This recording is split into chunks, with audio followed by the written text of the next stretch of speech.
Alright, welcome back and thanks for tuning in to another episode of barSILENCE. My name is Jameson and I'm your host. barSILENCE is a Superpod Network production that's dedicated to exploring the very best video game music each and every month. If you haven't yet, head over to barsilence.com to find an easy link to subscribe on whatever your favorite podcatcher is.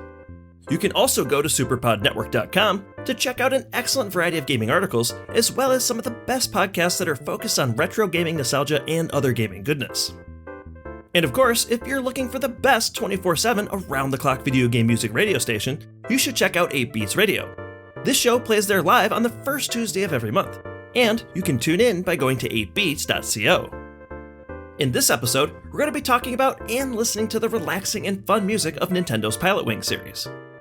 The first Pilotwings was released in 1990 on the Super Famicom in Japan, and then later as a launch title for the Super Nintendo in North America in 1991. The game was originally showcased in a series of prototypes by Nintendo between 1988 and 1990. The first version that appeared was a tech demo of a flying shooter designed to take advantage of the main feature of the new hardware, a 3D-like effect generated with Mode 7. At the time, it was called Dragonfly, but it would reappear later under the same name, and this time it would be retooled as a flight simulator. Eventually, Pilotwings would be the finalized title, and it was released with a co-processor called DSP-1 to help push an even more advanced version of Mode 7. Now, when the Super Nintendo was released in 1991, it landed with heavy hitters like Super Mario World, Nintendo's version of SimCity, Gradius 3, and the thrilling futuristic racer F-Zero. So, while Pilotwings was not necessarily one of the most action-packed games in that launch window, it was well received by the gaming press. They praised it for being a great showcase title to help provide context to why the Super Nintendo was more powerful than the NES, as well as the Sega Genesis. Reviewers often spoke of the then jaw-dropping graphics and the sensation of exploring 3D space, as well as being grateful for the level of fun and complexity that it brought to the flight simulation genre. The game featured modes like flying a light plane, hang gliding, skydiving, and of course, the Rocketbelt. The fun and often jazzy music that accompanied these methods of flight were composed by Soyo in her first soundtrack for the Super Nintendo. The light-hearted and relaxing vibe she created, whether she knew it would or not, ended up defining the musical identity of the series. She would later go on to compose for other classics like the aforementioned SimCity, as well as Super Mario Kart and Super Mario All-Stars. By 1996, Pilotwings had sold over 2 million copies, placing it among the top 20 titles for the Super Nintendo. This put the game just behind mega titles like Chrono Trigger, Final Fantasy V, and Super Mario RPG. For context, it also outsold Super Street Fighter II, Secret of Mana, and even Mortal Kombat 2. Now, speaking of 1996, this was also the year that the Nintendo 64 finally launched in Japan and America. But when the Nintendo 64 debuted in the US, it launched with only 2 games. The first, of course, was the monumentally important Super Mario 64, which is a title that defined 3D platforming. Super Mario 64 managed to sell with a nearly 1-to-1 ratio with the system, whereas the other title was Pilotwings 64, and it sold a little bit closer to a 4-to-1 ratio. Considering it would be nearly 2 months before Wave Race 64, Mortal Kombat Trilogy, Wayne Gretzky's 3D Hockey, and Killer Instinct Gold would be released, Pilotwings was the game if you were looking to experience more of what the Nintendo 64 could offer. Now, despite its quieter profile, Pilotwings 64 ended up selling over 1 million copies. That placed it among the top 50 titles on the console. It ranked just behind games like Jet Force Gemini and Paper Mario, and ahead of titles like F-Zero X, Bomberman 64, and Bomberman Hero.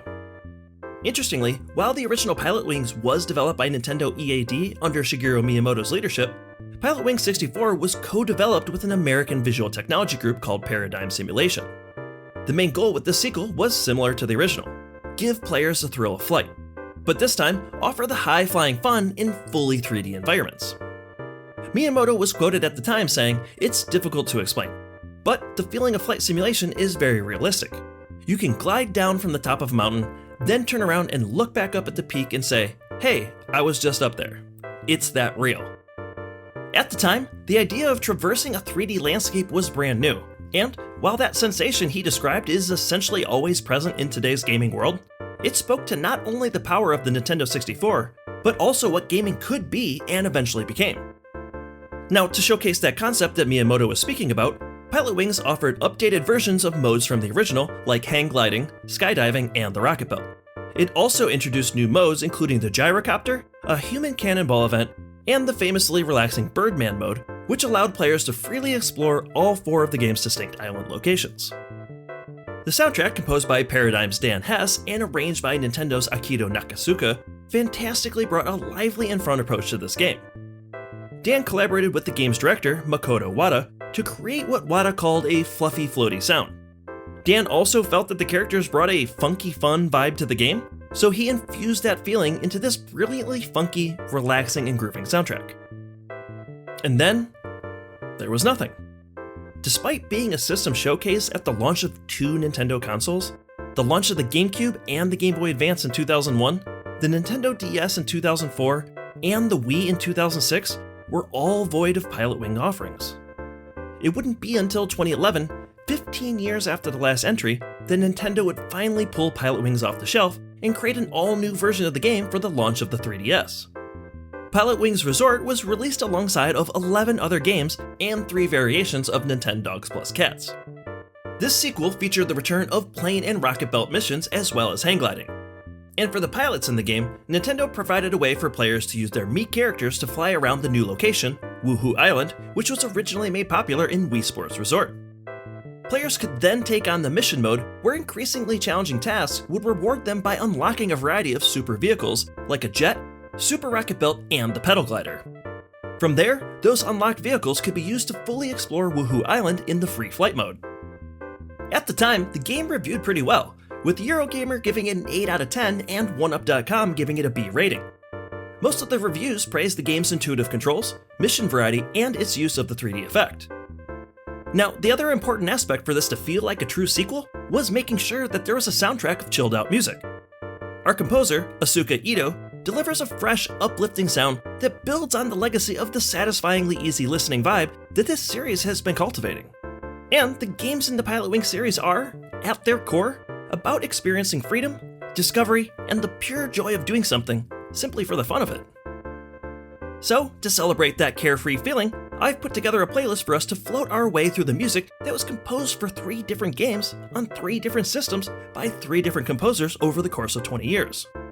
We're going to start it off with the peppy and grooving 16-bit tunes composed by Soyo for Pilotwings on the Super Nintendo. Then, we're going to flow right into the fluffy, floaty, and funky fun stylings of Pilotwings 64 composed by Dan Hess. I definitely have a couple of tracks from Pilotwings 64 that are personal favorites, but I think everyone can agree that Birdman is probably going to be one of the most chilled out tunes you're going to hear in this episode. From there, we're going to listen to 5 soaring and upbeat songs from Pilotwings Resort by Asuka Ito to finish this playlist as we reach our destination. Alright, Flight Club members, that means the runway is clear and we're ready for takeoff. Enjoy these soaring tunes and funky grooves from Pilotwings, and I'll be back after that.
Alright, pilots, that's our show. I hope you enjoyed this playlist of high-flying music from the Pilotwings series.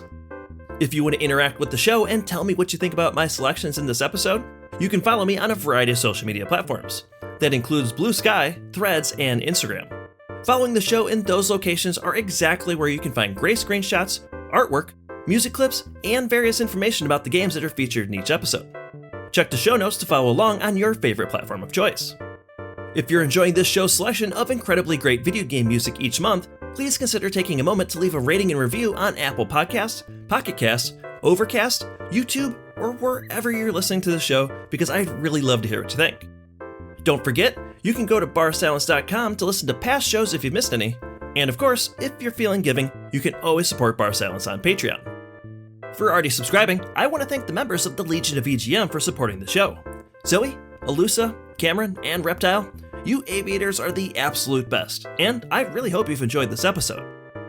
Now, if you want to join the flight crew and become a member of the Legion of EGM, you can subscribe for as little or as much as you want, and you'll get access to a bonus episode of awesome music each month. Be sure to check those show notes for a link to learn more. I would also like to thank friends of the show and Legion members Aaron of the excellent video game variety podcast, Super Pod Saga, as well as Professor Tom of the Shujin Academy VGM Club. You can and should check out both of these shows wherever you find your podcasts, as well as on TerraPlayer.com. Alright, let's wrap up the show with the final track. We're going to listen to staff credits from Pilotwings Resort on the 3DS by Asuka Ito. This track has a soothing, relaxing, and jazzy feeling to it that I think might possibly rival Birdman from Pilotwings 64 as my favorite in the series. This song is genuinely the perfect way to guide us to a smooth landing and wrap up this flight. Anyway, that's all for now. Enjoy this final song, and as always, thanks again for listening, and I'll see you guys next time.